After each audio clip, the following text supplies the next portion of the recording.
Okie dokie. We're off and running. So welcome. Welcome. We're in the middle of November. Let me kind of check with you. Um, I guess we got just a couple weeks left of class. I think maybe a month-ish, but really only what, 3 weeks of new material, and I think there's that final week is finals itself. So there won't be. I think once December 9th comes, we're kind of at the end. So I think we're at the month mark, is what I'm saying. And then we have Thanksgiving in there. So we really don't have that much uh, more to go. And I think we're probably going to have one more test in between all that. So we're winding down, is what I'm saying.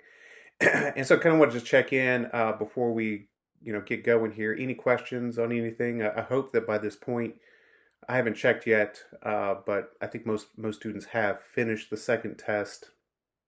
Jacqueline, I know about your situation. I forgot to dive in there and make the necessary adjustments. Apologies, I'll do that tonight. But uh, done the test. I think I've reminded a few folks who still have the other test outstanding. Any questions on anything? Burning questions I need to address before we move forward? Okay, and I have some emails here to kind of check up on. But what I'm going to do is I'm going to where we were left at is last time we met. Whoops, last time we met, we were looking at this material with the due date of yesterday for the parallel and perpendicular lines. So we'll kind of look back at that because we didn't really give it its due course of anything. So we'll take a look at section 2.5 again, trying to pair it back up with what we did in 2.4 with the process of writing equations of lines. And then we're going to start turning our attention to, excuse me, uh, the notion of solving systems of equations. And you'll see the methods are in the name, the graphing method, substitution method, and then the elimination method as well. So some good stuff there. And then kind of looking ahead, we're going to start taking a look at what's called functions. It's nothing new. You've been dealing with functions the entire time. You just don't realize it. So the good news is that all the stuff you've learned will basically just be repackaged in this notion of what we call a function. But it's going to be a big old review.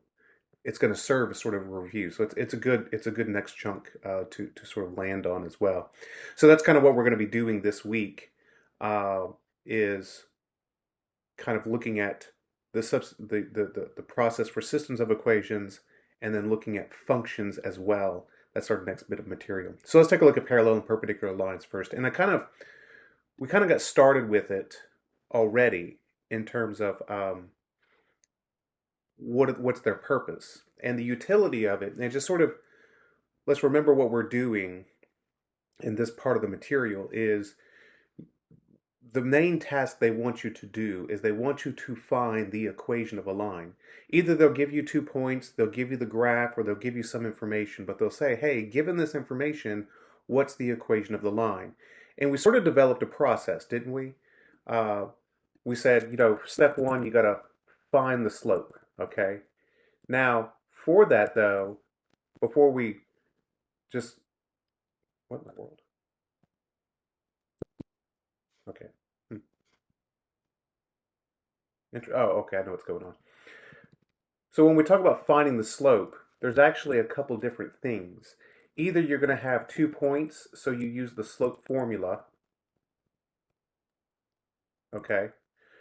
Or it's vertical, horizontal, okay? And so that tells you what the slope is, right? Vertical is no slope, horizontal is zero slope. Or they tell you, the slope. They actually say m equals this or something, okay? Or they tell you that it's parallel, perpendicular. That's the utility of the next section, or this section, what we're working on, is to tell you that something is parallel or perpendicular to another line, is to tell you what the slope is. That's the whole point of it. And then we move forward. Once you know the slope, then you move forward. Uh, uh, write y equals mx plus b, plug in the values for m, x, and y, okay? Solve for b, and then 5, write y equals mx plus b, and plug in values for m and b. So that's really the process that we're, the two lessons here, 2.4 before this and now 2.5, when you put it all together, this is what it means. To write the equation of a line means find the slope, use y equals mx plus b to find the b value, and then use your m and b to write the equation. The nuances and what all the particular problems, the different problems that you work on, what they really gear themselves towards is this thing right here, is how do you find the slope? That's the mystery with the whole thing. And that's what all the different problems are all about is, here's one way to find the slope, and here's another way to find the slope, and here's yet a third way to find the slope. That's what the whole utility is. So that's the general process. And this section of material in section 2.5 is focused on, hey, I can tell you what if a line is parallel and perpendicular, that goes to tell you what the slope is. So I'm probably not going to write this 5 steps again. I'm going to sort of imagine we know this by this point, but I'm going to keep saying the steps just to kind of help you out. So here, and we did this problem the other day, but I think it's worth doing again because we kind of rushed through it. Let me kind of do this. Let me do a trisimilar. Oh, yeah, trisimilar. So we have this point here. We want to find the equation of the line that passes through this point 2, 3 and is parallel to this line, or to the line generated by that equation. Okay, so step 1, we have to find the slope. And this is what we started with the other day, is to say when two lines are parallel, then their slopes are the same, or equal, okay? Or equal, same meaning, equal to each other. So if you find if you're parallel to one line, you find the slope of one line, that tells you the slope of the other line. That's the point we're trying to get at. So telling you we're parallel to it means find the slope because it's the same one you're going to use. So let me throw that to you. When we take a look at this line right here, y equals 2x minus 1, if we're parallel to it, what's the slope of this line? Y equals 2x minus 8. Would it be 2? It would be 2. So how do we know? And isn't that the whole thing? It's like, okay, I need to find the slope of y equals 2x minus 8. And so Jana, why did you determine it was 2? What were you looking at for? Because m is equal to the slope. Yeah, so when it's in the form y equals mx plus b, then the value in front of the x is the slope. Yeah. Okay, and that's what we have here. I'm kind of messing this up. Y equals mx plus b, the value in front of the x is the m, is the slope. And so the key is that to find the slope, get the y by itself. And here, fortunately it was already. But in future problems, if you've done this lesson, the thing they're going to do to you is to say, okay, we're not going to put it in this form. We're going to probably, monkey around with it a little bit, make it look like something else, but you got to get it y by itself. That's the key to the whole thing. So yes, so we know now slope is 2, so m is 2, because it's parallel to that line, and then it's going through the ordered pair 2 comma 3. Okay, there it is. Now we know. So we go through our process, y equals mx plus b, plug in the values for m, y, and x. So I put in, what's the y and the x? Well, that's the ordered pair 2 comma 3. 3 is the y value, 2 for the slope, m, and then 2 for the x value. And now we solve for b. And so this gives us 3 equals 4 plus b, and that means that b is negative 1. So then we go back to y equals mx plus b. This time, though, we only plug in values for the m, 2, and the b, negative 1. And that's it. And that's it. So let me pause here. Just questions on this, the notion of being parallel, and how you use it to find the slope, or the process at all.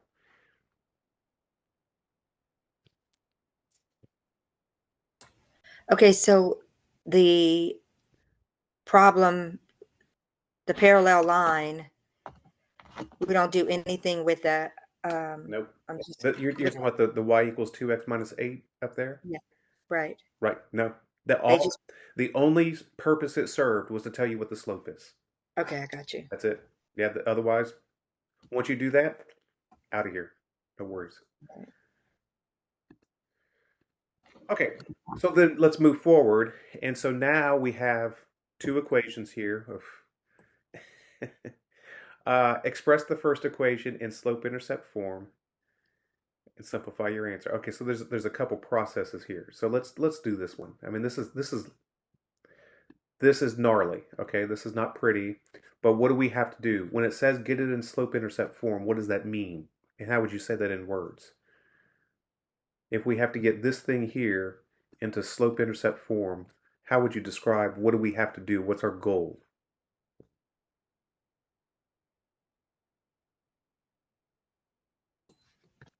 Would we have to do PEMDAS first?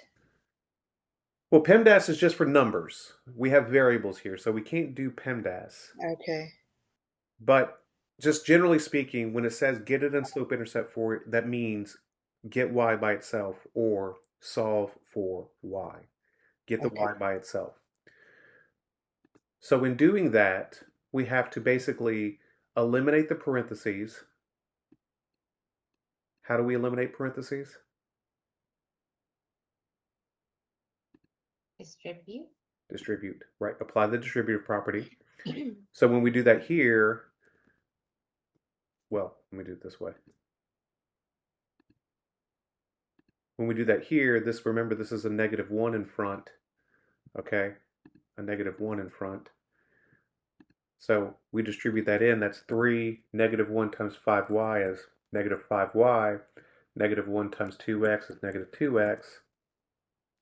And then on the right side, distribute the 7, so 7 times x times 7 times y. Okay, so now we got the parentheses gone. Now we need to get the y's to one side and everything else to the other side. Collect the y's. So what I'm going to do here is I'm going to move this 7y, I'm going to move it to the other side of the equal sign. And so to do that though, I just don't move it. Remember, to move something from one side to the other, I got to do what? Change the sign. I got to add the opposite. So I Right. got to add 7y to each side. So why is it 7x minus 7y? Uh-huh. Oh, never mind. Okay, I wrote the problem wrong. Never mind. Okay. So when we do that, then here we get 3 plus 2y minus 2x equals 7x. So good, I got all my y's. Now I got to get now I got to get this stuff over here. I got to get those to the other side. And how do I do that? Same thing. I got to add the opposite. Remember when you move terms from one side of the equal sign to the other side of the equal sign, you just add the opposite. So here I got to subtract 3 from both sides. And then I got to add 2x to both sides. So when I do that, I get what? 2y equals 9x minus 3. So I'm doing well. Now I just have a 2. Whoops. Now I just have... no, where is it at? Now I just have a 2 in front of that y that I need to get rid of. And how am I going to do that? Divide by 2 on By both 2, sides. right? Divide by 2. And this one you could just, you divide by both sides for sure. But what I recommend doing is divide each single term by that 2. And so when we do that, we get y equals 9 over 2x minus 3 over 2. What's the whole purpose of this? Well, the whole purpose of this was because of this thing right here. It tells us write it in the slope-intercept form first. So why don't you take a moment, do this one, do the same thing. 2y plus 1 equals 3 plus 9x. What do you get? Take a moment, take a few seconds to get started at least. How would you get that one into slope-intercept form? Slope-intercept form. Is it already in slope-intercept form? Is slope-intercept form the y equals mx plus b? Mm-hmm. It seems like we have it, although there's a minus b, but Where? no. Which one are you looking at? Oh, I'm looking at y equals 9 over 2x. Yeah, that's in minus slope-intercept 3. form. But come up here to this one, Okay. to the one in blue. Ah, okay. Try that one. Put that in slope-intercept form.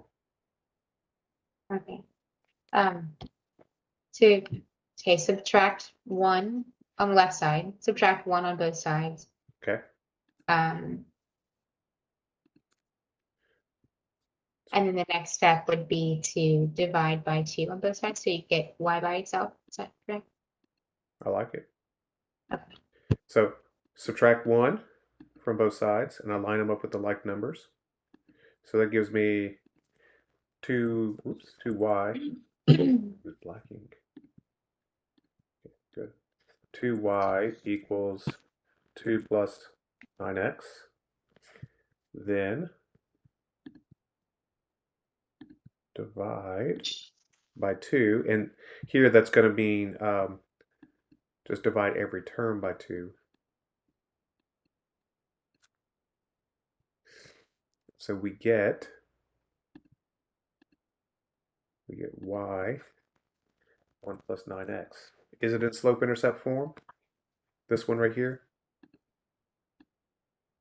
Yeah, just if you swap, or can you swap the 9x and the 1? Yeah, let's just go ahead and be consistent with it. Yes, swap the 9. Technically it was, but this is even better. Good. What, it's not 9 over 2? It is 9 over 2. See? Don't trust me. All the time, at least. Okay, so we get y equals 9 over 2x plus 1. Okay, so that's the thing they're going to do here for you is make it look a little different, but they want to understand whether you know what does slope-intercept form mean. It means get y by itself, and then just kind of refreshing you on the process for solving equations. Good so far? Yes. Okay, because the third question is, are the two lines parallel or perpendicular? Yes. Which one? Or neither. It could be neither as well. Parallel, Well, perpendicular, or neither. if it's parallel, I thought the slope is the same. It is. So you have to ask yourself, are the slopes the same? Yes. And they are, so they would be parallel. Yeah. These two lines have the same slope, so that means they are parallel. Good job. That's a good problem, a good question to pose to you. Questions on this one? It's long, but it's within your wheelhouse, and I hope you're starting to see and get a little more comfortable with the idea that all that stuff that you learn in the first half of the class is just being repeated over and over and over again. So we're just relying on some of these skills that you learn in the first part of the course to look at some new things. So I keep saying it. Hopefully you're finding it true too, as well. Same sort of thing. They want to ask you if two lines are parallel or perpendicular. So they want you to get into the slope-intercept form, and they want you to see, is it parallel or perpendicular? So I'm not going to do this problem per se, but what I'm going to do is probably type something like what I think they're going to give you. So suppose I have two lines, and I'm not going to do these, but suppose I have two lines as follow. There we go. Y equals 3 halves x minus 4, and then I have y equals negative 2/3 x plus 6. Are these parallel, perpendicular, or neither? How do we know? Well, first things first, are they parallel? Definitely not. Jana, why not? I see you shaking your head strongly there. Because the slope is different. Slopes are different, not parallel. Bingo. Exactly. Exactly. So we briefly reviewed the test last Thursday as to what it means to be perpendicular, but it's worthwhile to kind of do that in a more deliberate and slow fashion than the hurried fashion that I went through the other day. So the rule is two lines are perpendicular if their their product is -1. What that means is m1 times m2 equals -1. So the slopes of the two lines, m1 is the slope of the first line, m2 is the slope of the second line. If those multiply to give -1. So essentially what you do to test if they're perpendicular, just take their slopes and multiply them. So we have, oops,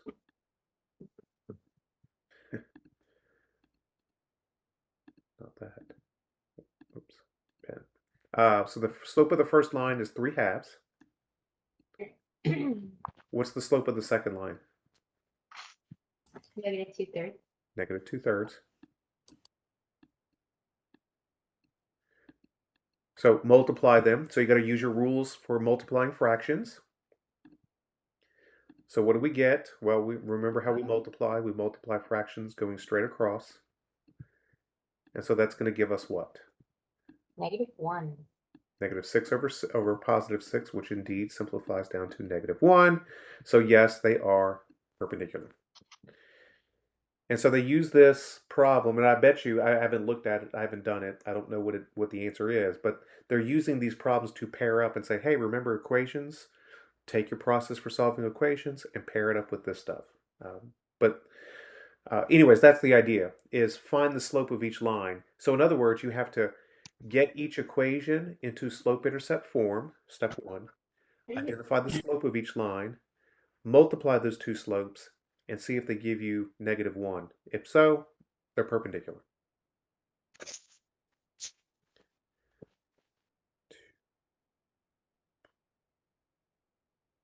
Questions on this one? On the one that I gave you, at least. Questions on that one?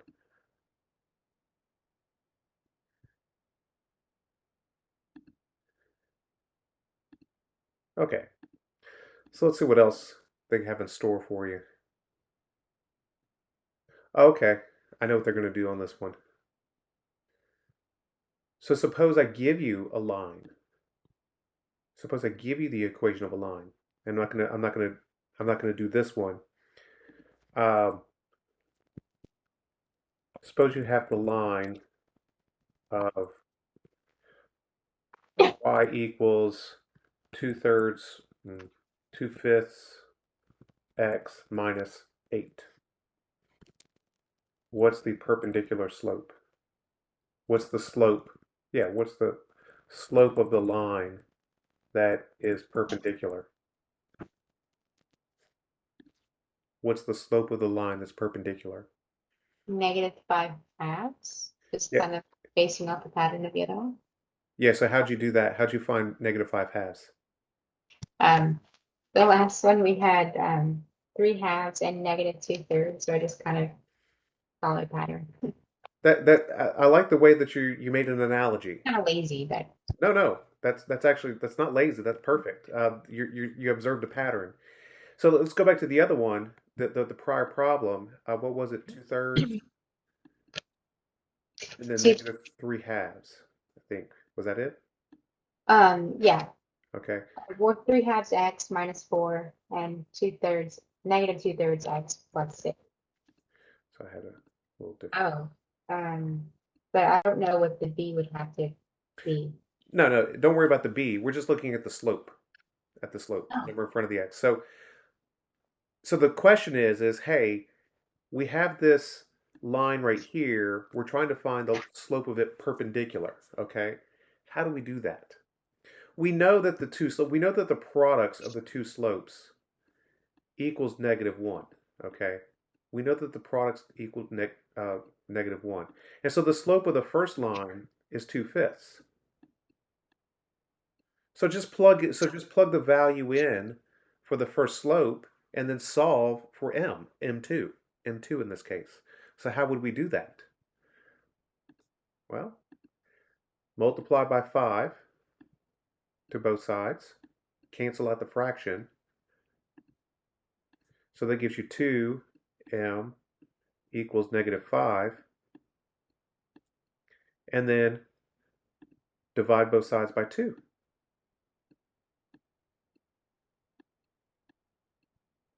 And that gives you -5/2. Mhm. So that's one way to do it.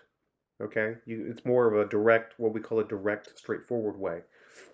Uh, use the property, basically use the property that the two slopes will multiply to give -1, and just plug in your value for the slope that you do know into that formula and then solve for the other slope.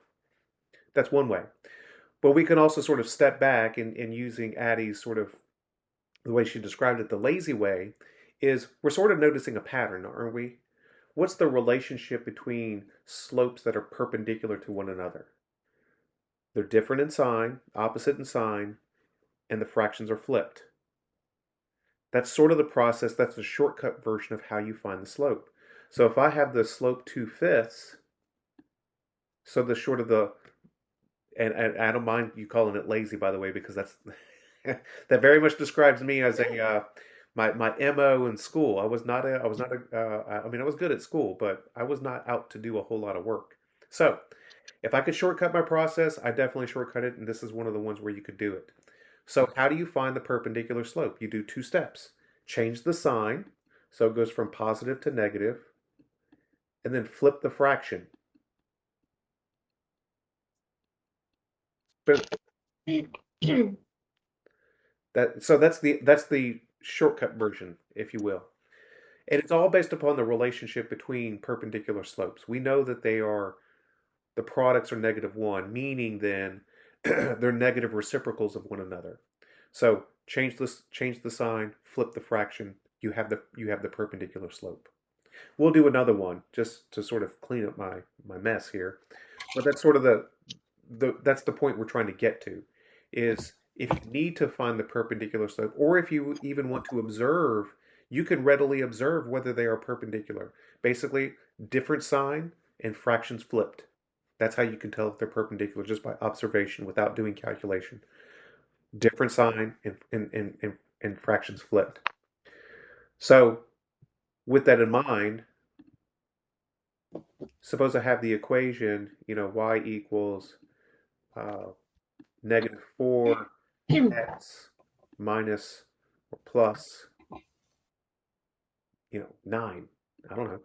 What's the slope of the line that is perpendicular to it? And this little symbol here is just perpendicular. What's the perpendicular slope? 1/4. Right. How'd you get 1/4? Change the sign and flip the fraction. What we have to remember is that -4, it can be written as a fraction. So change the sign. You go 4 to +4, and then flip the fraction, giving 1/4. Boom. That's the perpendicular slope. Awesome. Thank you. Questions on the process of finding a perpendicular slope then? Does that work every time if we do it the easy way or the lazy way? Yeah, it works every time. The problem though is what if they give you something like this? What do you have to do?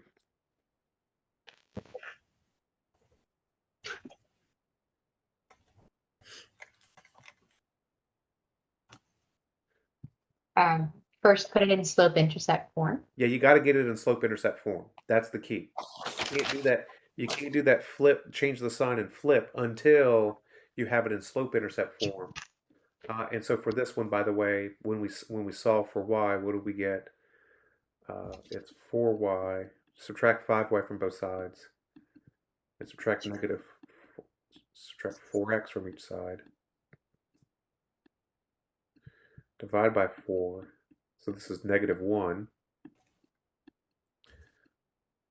So negative 1x minus 5 over 4. Yeah. And so in this one, what would be the perpendicular slope?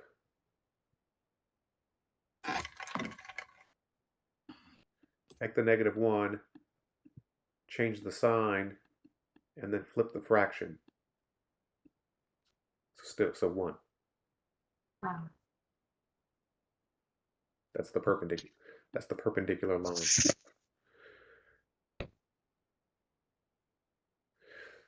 So to build on this change the sign, flip the fraction works when you have something when you have it in slope intercept form. You got to get that first so that you can identify what the slope is. Good. So what we got next? More of the same. More of the same. It's just more challenging because what do they have now? They got a fraction. Fine. So doesn't really change a whole lot. You got to just whoops. You got to multiply both sides by that fraction or by that denominator to get rid of it. So that'll give you 4y. Clear out that fraction on the left side, and then that gives you have to distribute the 3 here on the inside. So it gives you 3x plus 1. And now you just keep working to solve for y.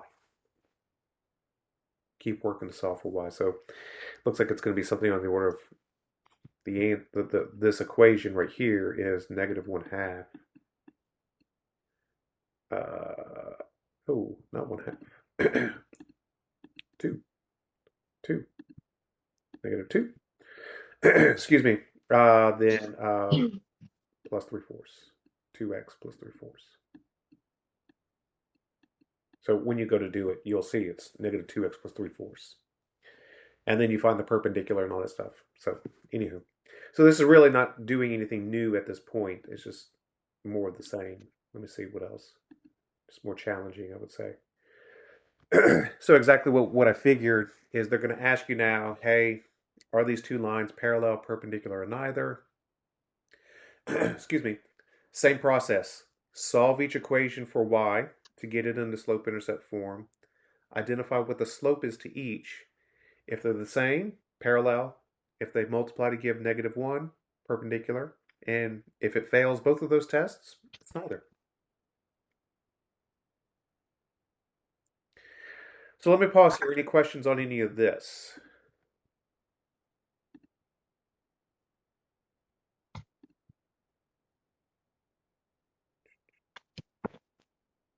I'm looking for a file now. What did I do with it? General explains right here. Systems of equations. Open it up. Okay. So I don't think there's anything new from this point forward. No. Same thing. We can move forward then. Okay, so that's the first sort of batch, if you will. So what we've done, 2.1, so this part right here, that's really all about graphing, ordered pairs, graphing equations of lines, finding the slope, writing equations of lines, and then working with parallel and perpendicular. Those are the sort of the 4 big topics, if you will, from that. Any questions on any of those before we move forward? Okay. So the next part of it, let's scroll down. Scroll down. Hold on, here it is. This next part of it is dealing with what we call systems of equations. We're still going to be working with xy. Still going to be working with xy. The concept now, though, is a little is different. Let me open it up. Let me open it up. And let me do. Wonder why I'm doing that. Oh well, I don't know why. So let me kind of open it up and just show you what we have. And I've got a PowerPoint presentation that I developed many years ago that I still use to show you the process. But let me show you what we have here is we have something like this. Is notice we have two equations with two variables. This is what we mean by a system, is multiple equations with multiple variables. And for our purposes, which it's just going to be two equations, two variables. And always, typically, 99% of the time, it will be x, y. Okay, so that's what we're dealing with here. Before we dive into it, what is this all about? Why do we do this? We're basically taking two equations and putting them together and creating a new problem out of it. How in the world would this ever arise? And so I'm going to ask you a question. You drive a car, right?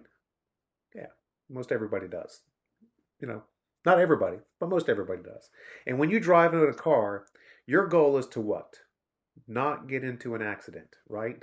So let's kind of play it out. What does it mean? Let's kind of draw our scenario. So I have a car here. Whoops. I have a car here.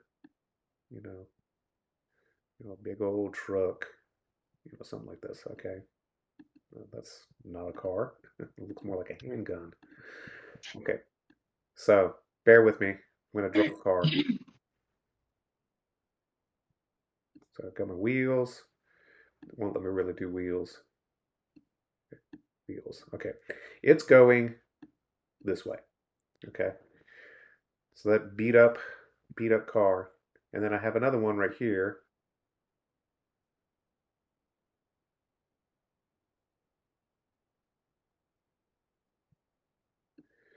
Big old sedan or something.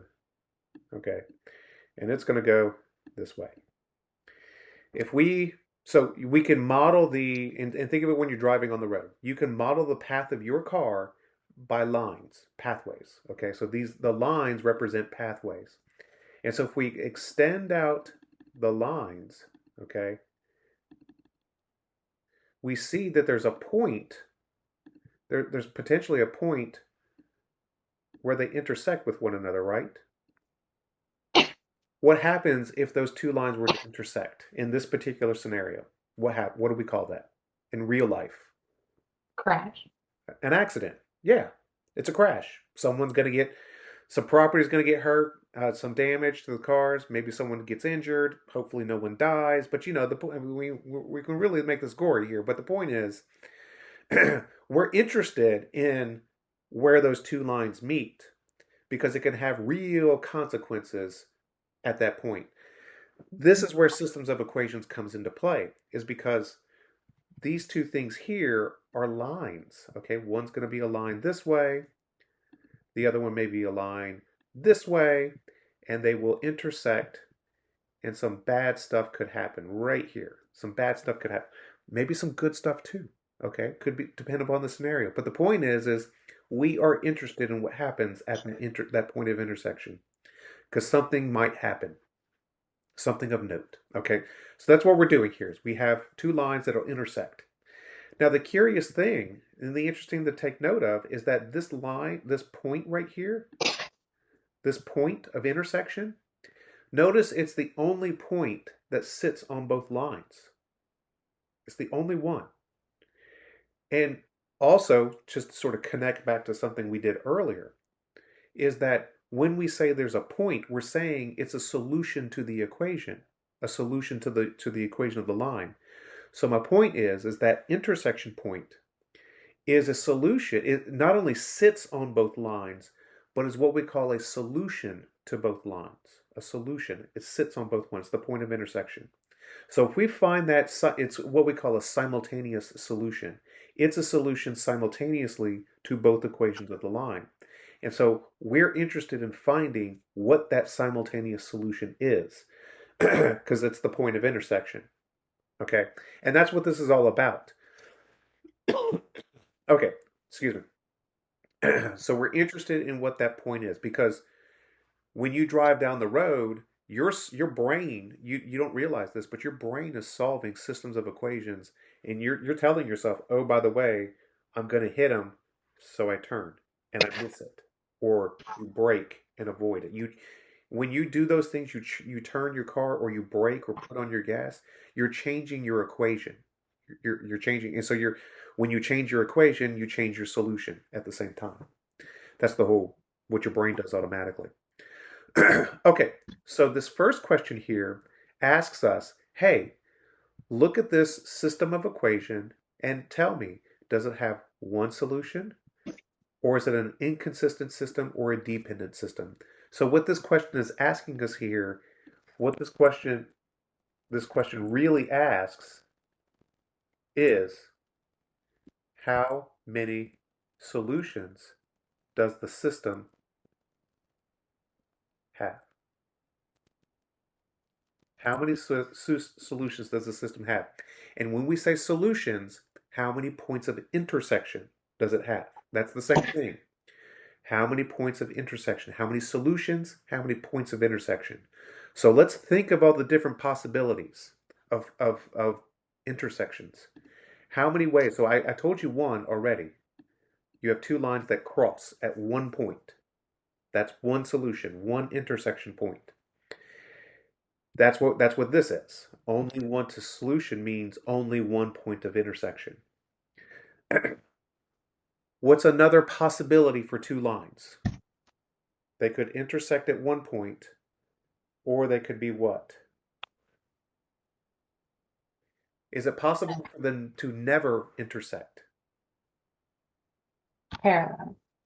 Two lines are parallel. If they are parallel with one another, they will never intersect. Think of railroad tracks. They're parallel. They will never intersect. That is called an inconsistent system. An inconsistent system. So when you have parallel lines, the system is an, quote, inconsistent system. This means that there is no solution because there are no points of intersection. Two lines are parallel, the system is inconsistent. That means there is no solution because there's no points of intersection.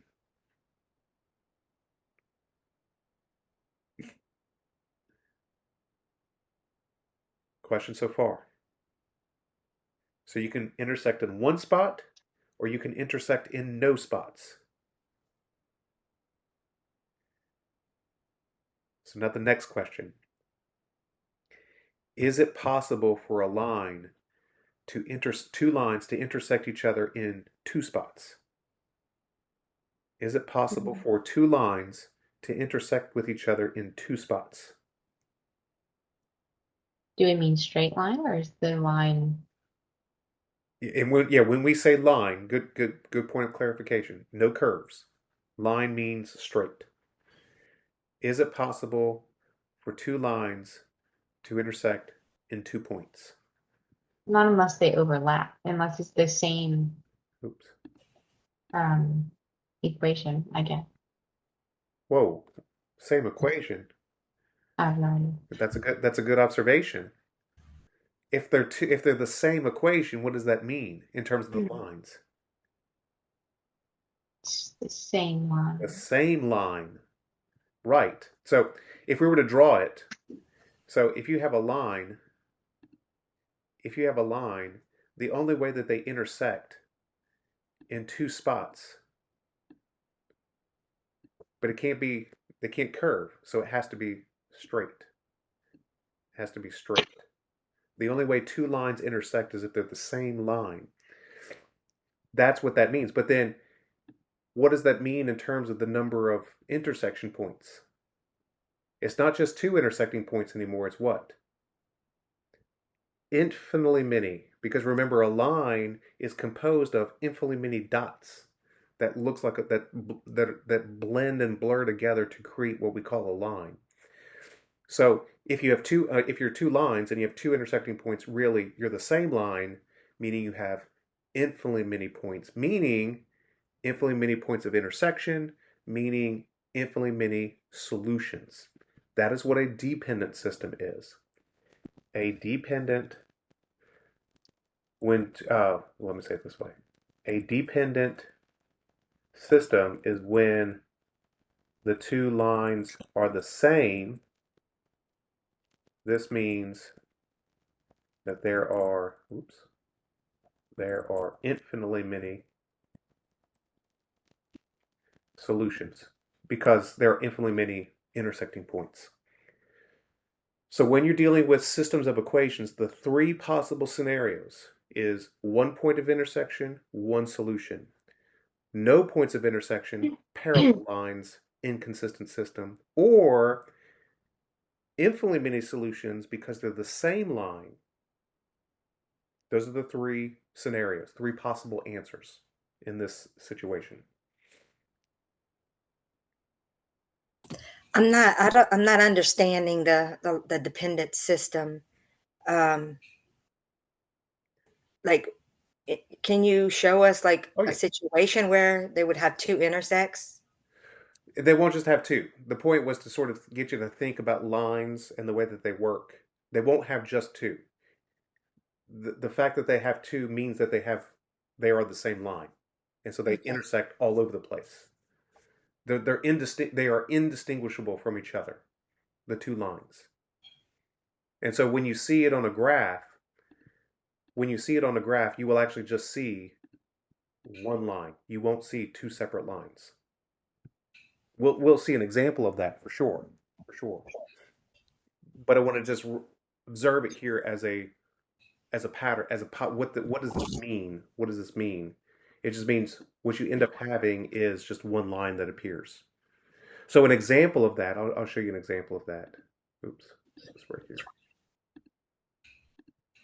An example of that would be like this: y equals 2x plus 3. Let me give you the second one. Suppose I have 2y equals 4x plus 6. This is a system that is dependent. It's a system that is dependent because they are the same line. And the way that you can tell that, a way that you can tell that is get them into slope-intercept form, and they're going to have the same slope and the same y-intercept. A dependent system,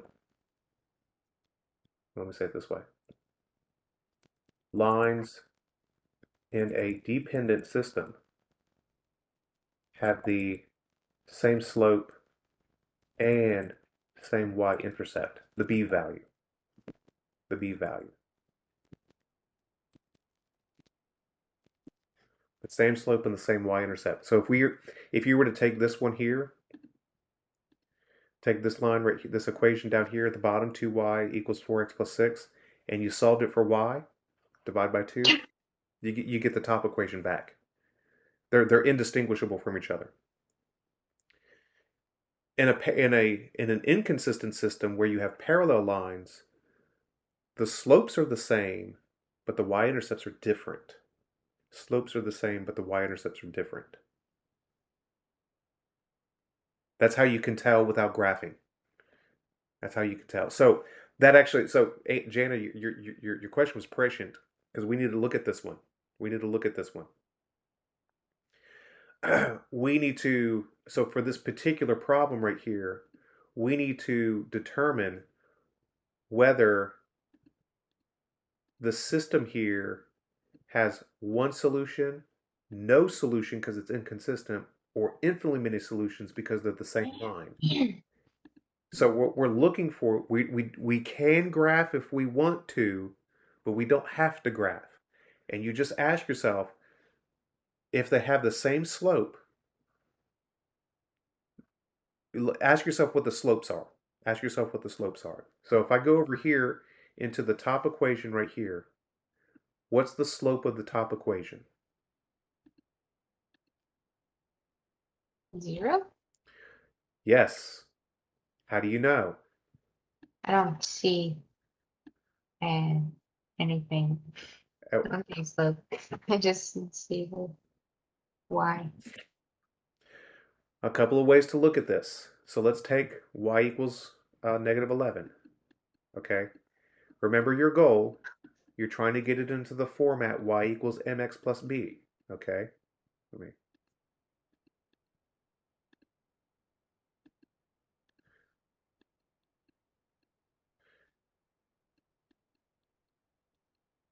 The slope is the value in front of the x. Is there an x in this equation? No. No x. So what number represents no x? 0 x's, meaning the slope is 0. There are no x's. There are 0 x's. That's what that means. The other thing to remember also, just sort of reflect back on your, it's all sort of getting mashed together. So I get it if you don't remember it right away. But you have to sort of keep in mind, have in the back of your mind, vertical and horizontal lines. Okay? Remember horizontal lines? They have a slope of 0. How do you identify them? They have the equation is y equals some number. Okay? Y equals some number. So if you have an equation with a y but no x, you're dealing with a horizontal line and the slope is 0. On the other hand, vertical lines have an undefined slope, but the equation is what? X equals some number, what we call k. Doesn't matter. Okay, so if you have an equation that's x but no y, you're dealing with a vertical line. That's the thing you want to remember from some of the prior units. And they keep, the good news about these lessons is they keep reminding you of those rules. So it's not like it's one and done. There is a constant review process. So when I look at this system, I see y equals negative 11. I see no x. That means I'm horizontal. That means my slope is 0. That's sort of the thought process you want to get yourself to. And Addie, I think you were there. It's just a matter of articulating it. You're not there on the articulation. That's fine. But you knew what you were looking for. I don't see an x. Oh, that must mean the slope is 0. Okay, yeah. Okay, so then the second one, so that's the slope is 0 for the top one. Okay. What about for the bottom one? What's the slope here? Do we have to, well, let's get into it. I mean, what is the slope? Um, I guess you would bring the Yeah, negative x over, so I'm guessing bring it I on think the over, right. slope would be positive 1. So here's what you get when you bring it on over. It's exactly right. Oh, so if you, okay, I just went ahead and solved for y. I just did the work. gotcha. So the point is when you see when you see a system, okay, and it's asking you whether, and like this first question, is there one solution, no solution, or infinitely many solutions? What it's basically asking you to do, the way that you tell without graphing it, the way that you tell is you look at the slopes. If the slopes are different, that means the slopes are different. That means they're crossing at each other. They're not parallel, because remember that's the same slope, and they're not the same line. That would also be the same slope. If they're different, that means that they cross at only one point. That's the lesson. That's sort of the where we're coming to.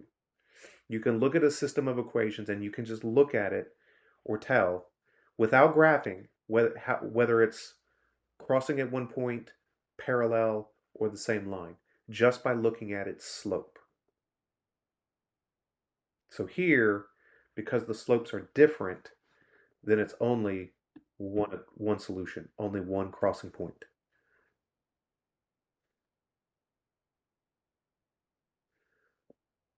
So let's take a step back. This whole idea of systems of equations is to help you identify where lines intersect, because that point of intersection is a solution, if you will. It's what we call a simultaneous solution. It sits on both lines. And that's an interesting point because in our car driving example, that means there's an accident. But in other situations, it could mean a good thing as well. When you have like revenue and cost intersect with each other, that tells a business, hey, here's what I have to do to turn a profit. Okay, things like that. So it's not always a bad thing, is what I'm trying to say. Points of intersection are just interesting points. And so we want to first identify our first journey into this whole thing is like, okay, if points of intersection are interesting, we need to first understand how many points of intersection do we have? How many is it possible to have? So it's possible to have 1 point, no points, or infinitely many points of intersection. 1 point is when they have different slopes. Inconsistent parallel is when they have the same slope but different y-intercepts. And dependent system is when they're the same line, meaning the same slope and the same y-intercept. Okay? Can you say that one more time? Mhm. Oh yeah, I'll type it for you too. Let me get rid of all this.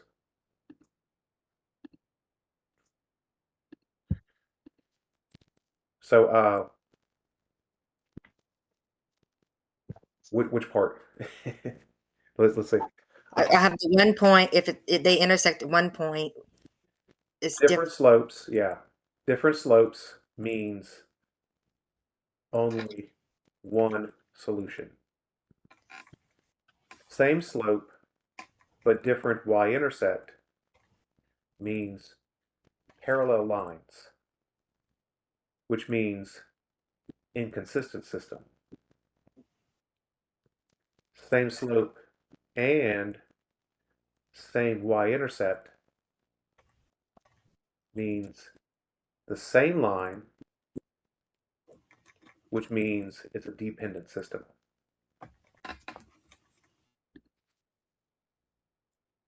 So fundamentally, this question here was basically asking us, hey, find the slope. Because once you find the slope, or get it into slope intercept form, because once you do that, then you can answer the question.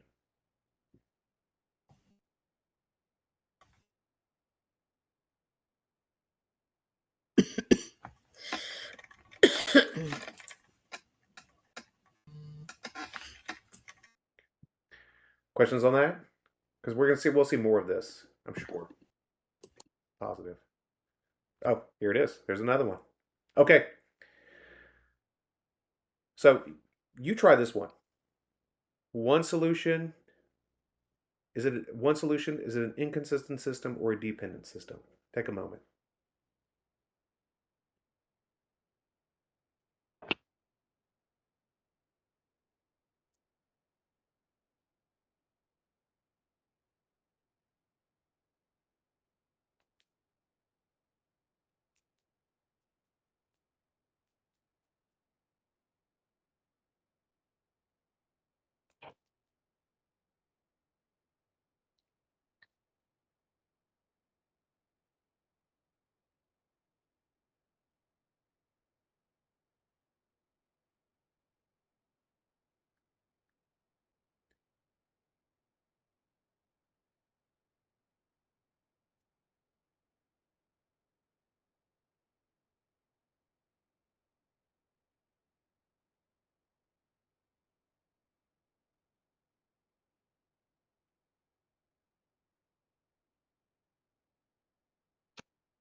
All right, what y'all got?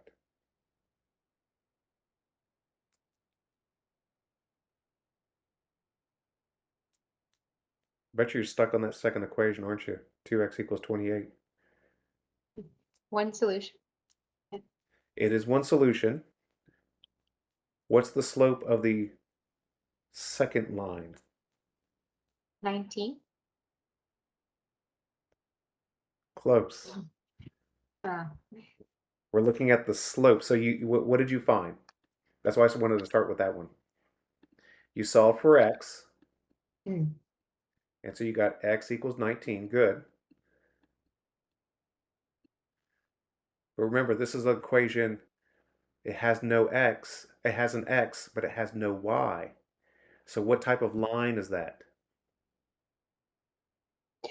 Oh, 0. Horizontal. That's if you have a y but no x. This is a x but no y. What this is telling you, if you think about it graphically, this is telling you that no matter what y value we pick, all the x values are going to be 19. 19. So no matter what y value you pick, so let's say, give me a y value. Throw one out. 3. 3. So the x value in the ordered pair will be 19. Give me another y value. Anybody else? Go for it. What you thinking? 5. 5. The x value is going to be 19. That's what this says. The x is always 19. So if you were to graph these, 19.3, 19.5 creates a vertical line. Hmm. And what's the slope of a vertical line?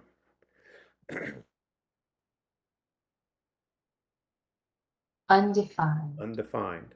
So this slope here, so when you see, and that's why I just want to keep reminding you about vertical and horizontal lines. Those are special. If you have a y but no x, it's horizontal. If you have an x but no y, it's vertical. There's got to be a song or some sort of mnemonic to remember that by. But that's the thing. Horizontal vertical lines arise. A y no x is horizontal, an x no y is vertical. so this one here, the bottom one, is a vertical line, so an undefined slope.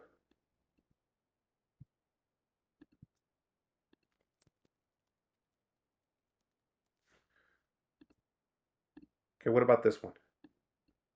What's its slope?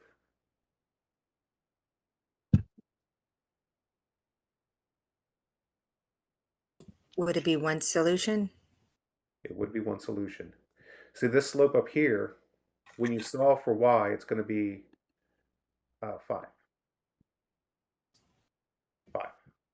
So different slopes, meaning one solution. That's exactly right.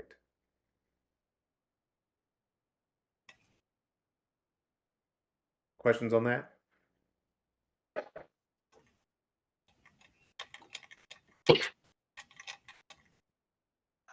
So at play and behind the scenes the entire time, you still have to remember your special lines, vertical, horizontal, and kind of the form that can take. Same thing here. Now this gets a little more, oh, this is interesting. What about this? One solution, inconsistent, or a dependent system?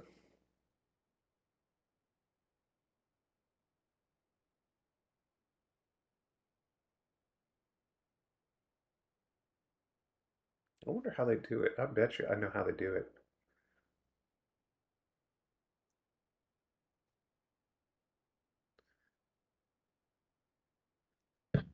I would still say find the slope of each line.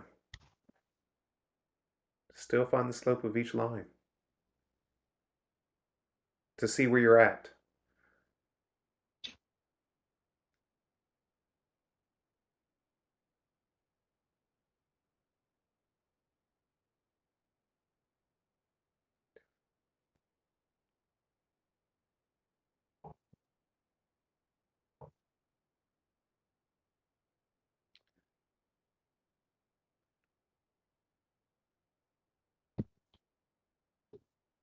What y'all got?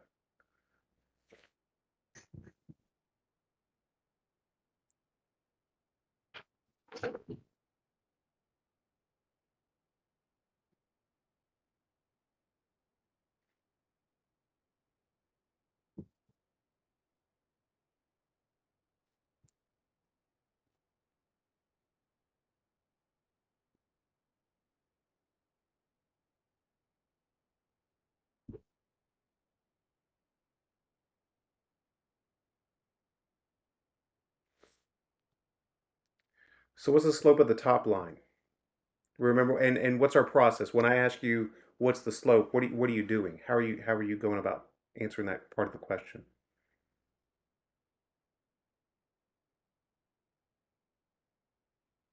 Put it in y-intercept form and then find your m.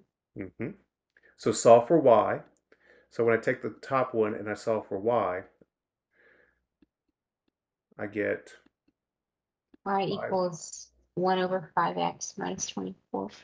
That's exactly right. 1/5 x uh, plus 24/5.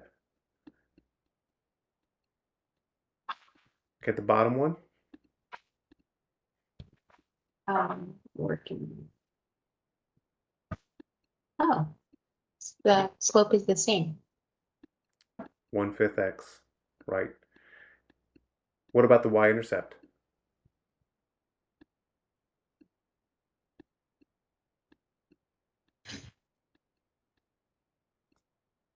Weird. 64/15. Okay. Okay. So same slope. That means if it's the same slope, it's either inconsistent or dependent. It can't be one solution. It's either no solution or the same line. Y'all agree with me on that? Okay.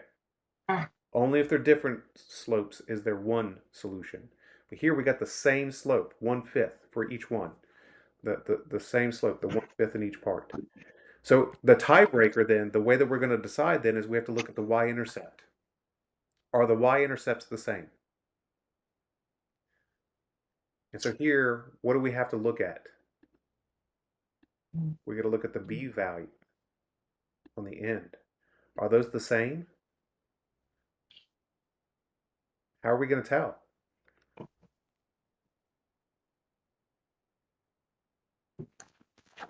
Simplify? Simplify. Yeah. Okay. Take your Uh, the quick way probably. And what we mean by the same is if they're the same fraction, they'll give us the same decimal too. So 64, go on your calculator, 64/15 is about 4.26, 266, and then 24/5, oh, yeah, it's 4.8. So they're not the same. Same slope, different y-intercept. What's the solution? Is it inconsistent or dependent? oh, inconsistent. Inconsistent. That's the one.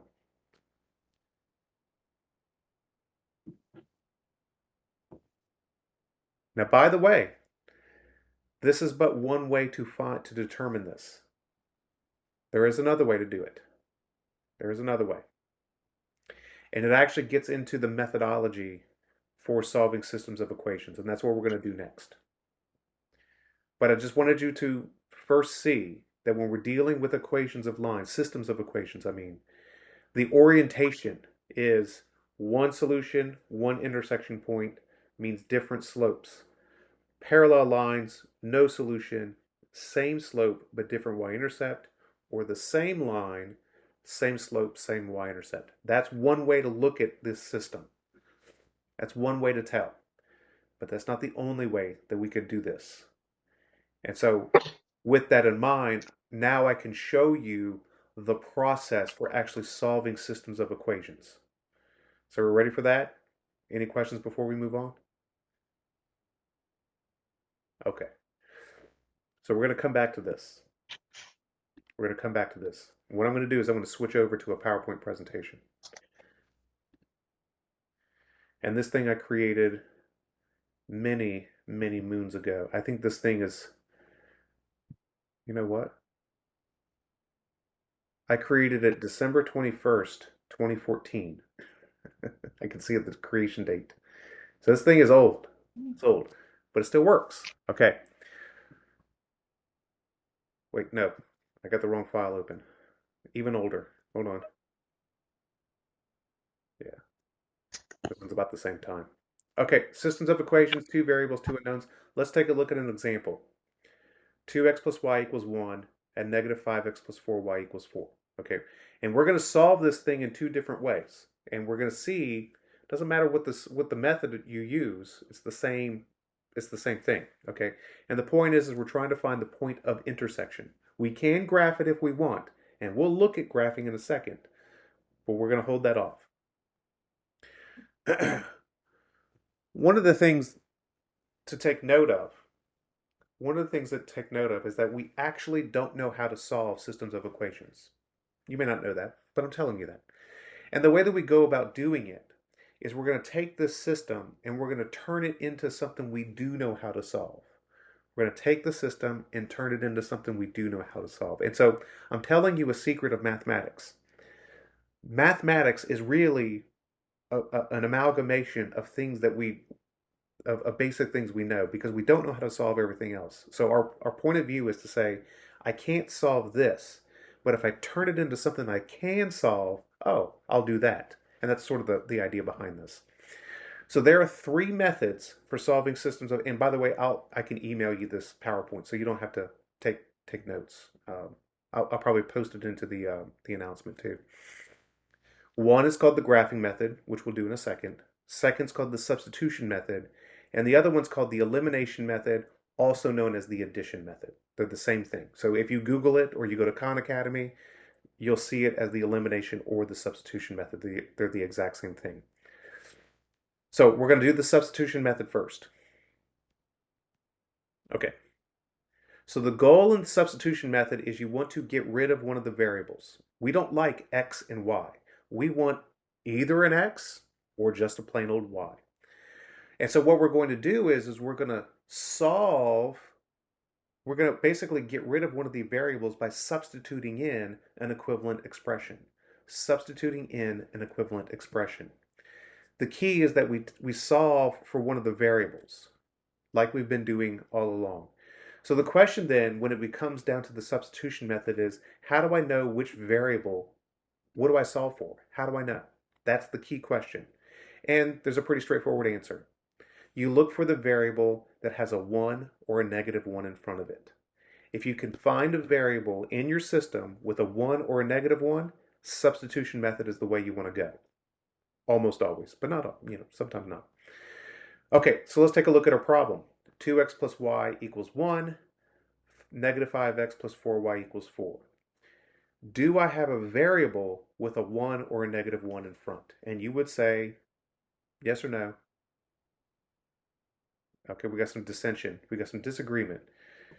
Yes. Oh, now we got agreement. Okay, so what's the variable? Y. It is the y. We're looking for plain variables. Yes, there's a 1 in front of that. Exactly. That's the thing we're looking for. So we're looking for plain variables. A plain x or a plain y. That is exactly it. Okay. So what we're going to do is we're going to take this top equation and we're going to solve for y, meaning we're going to get y by itself.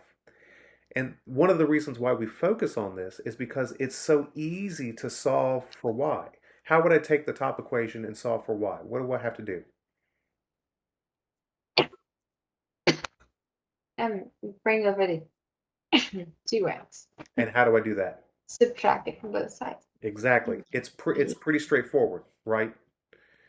So take the 2x plus y equals 1, subtract 2x from both sides, and this is what we get. Y equals 1 minus 2x. Not so bad, right?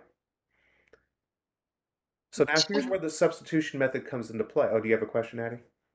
Yeah, do we need to arrange it into, no, do we not need to arrange it into y-intercept form? can't- Like, should the 2x be first before the 1 is what I'm saying? You can Like, if you want, but you don't have to. If you wanted to do that, you would write it as y equals -2x plus 1.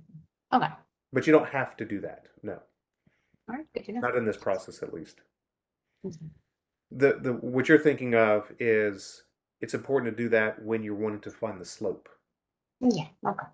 Okay, so we have the equation. We took the first equation, 2x plus y equals 1, solved it for y to get the new equation, y equals 1 minus 2x. It's the same thing, we just manipulated it to rewrite it in a different way.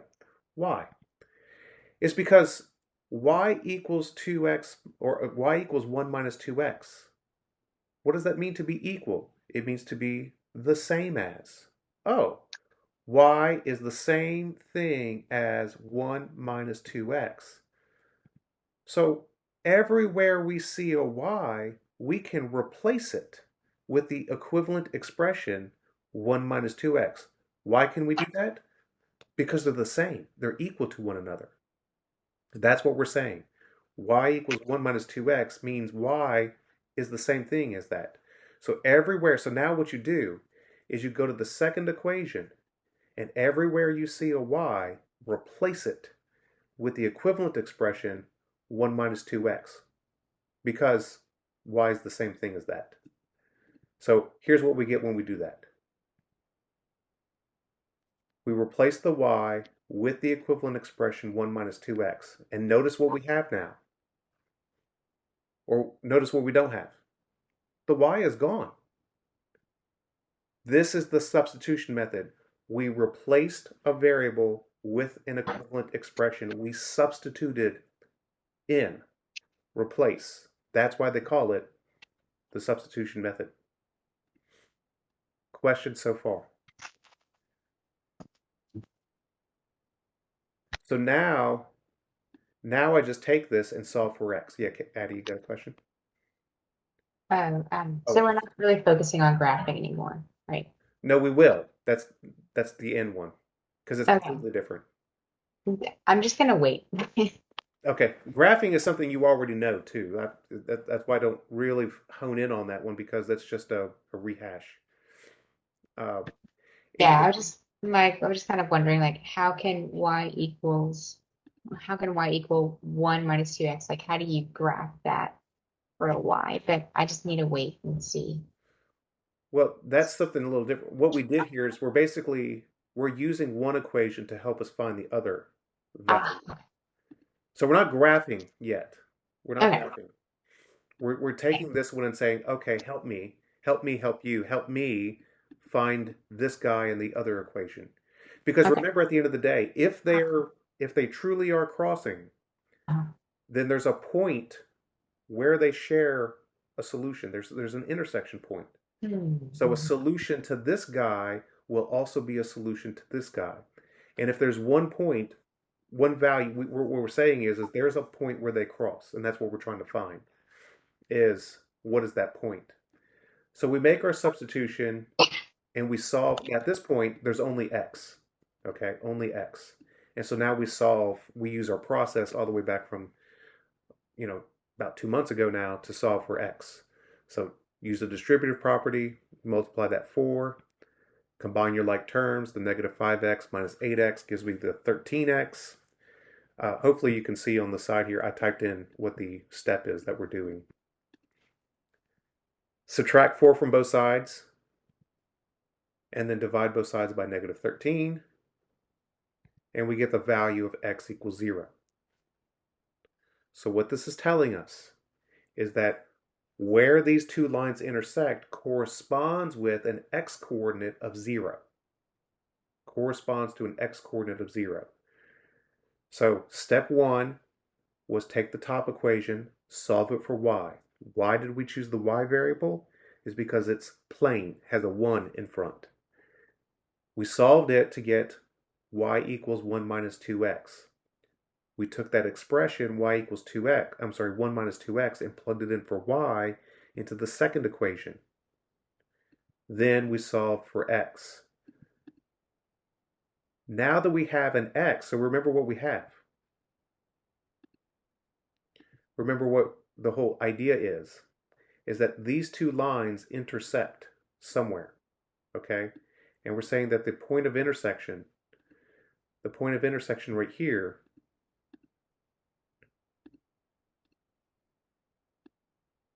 this point of intersection has an x-coordinate of 0. Now we got to go find the y value. How are we going to do that? Well, go back to your original system and just plug in 0 for x. Does it matter which equation you choose? Absolutely not. So go to the top equation, plug in 0 for x, and find your y. And there it is. That's my y. So the solution to a system of equation is an xy ordered pair. We found the value of 0 and the y value of 1. Oh, x value of 0, y value of 1. So step back. The substitution method works or is good to use when you have a plain x or a plain y. A plain x or a plain y. Questions? We're going to keep doing this. We're going to keep doing this. So let's go back then with the time sort of we have remaining, because we don't have too much more.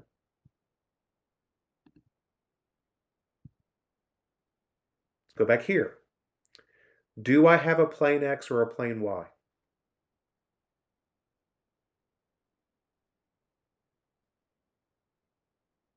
I have a plain x. Where's that plain x? It is right, oops. It is right there. So this is a good candidate for the substitution method. A good candidate for the substitution method. By the way, do we remember what's the solution for this problem? Do we remember? Just kind of go back to your notes. The solution to this particular problem was what? Excuse me. Was an inconsistent system because we determined the same slope but different y-intercept. So they're parallel. Okay, just kind of refresh your memory. What I'm about to show you is another way for you to determine that it's an inconsistent system. And for this particular problem, we can use the substitution method. So let's use the substitution method, and we're going to get the same thing. We're going to get an inconsistent system. So how do we do that? So let's remember our process. We've identified a plane X. So take the entire equation and solve for that variable. What do we solve to get? The top equation is x minus 5y equals negative 24. What do we get when we solve for x?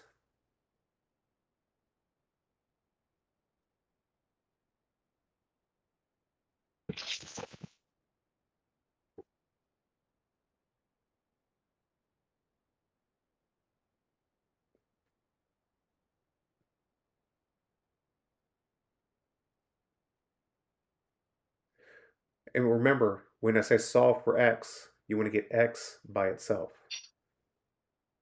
So how are we going to get that x by itself? You add 5y to both sides of the equation. Add 5y. And so we get what? X equals 5y minus 24. 5y minus 24. Good. Now we substitute. That's the name of the process. Substitute. What are we substituting? Well, this says x equals 5y minus 24. X is the same thing as 5y minus 24. So take this thing right here, the 5y minus 24, and plug it in for x right there. Okay? So what do we get when we do that? We get this. And when you do the replacement, you got to put it in parentheses.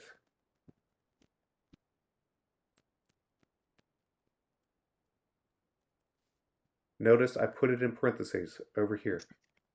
Instead of x, I replaced it with 5y minus 24. Do y'all see that? Okay. So now, solve for y. What happens? What do we get?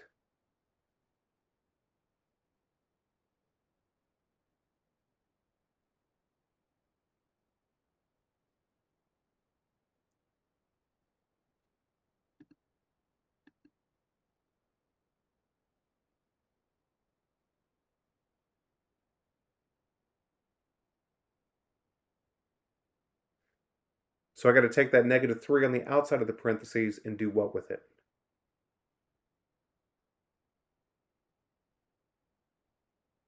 There you go. I see, Addie, you got Use the distributive property to multiply that negative 3 on the outside to each term on the inside. So negative 3 times 5y becomes negative 15y. Negative 3 times 24 becomes positive 72. Then bring down the 15y equals 64. What next?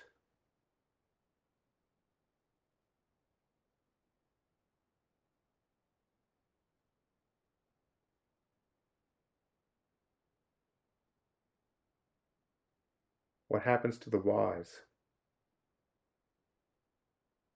They go away. They cancel, right? They leave 0. Negative 15y plus positive 15y is 0, leaving then 72 equals 64. What in the world does this mean? If you noticed, both variables went away. Both variables went away. So when this happens, and it does happen sometimes, when both of your variables go away, it is either an inconsistent system or a dependent system. This is the other way you can tell, by the way. How do we know which is which? Well, let me ask you. Is this statement right here, 72 equals 64, is it a true statement or is it a false statement? 72 equals 64, is it true or false? Is it a false? It is false. False.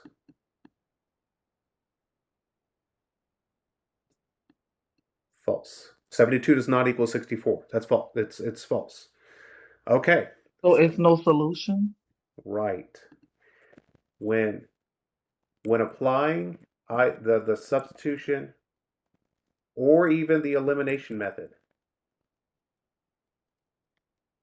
and both variables are eliminated, then what?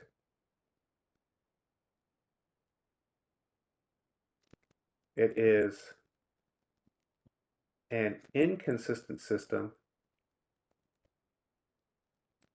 if the result is a false statement, like 72 equals 64. It is a dependent system if the result is true.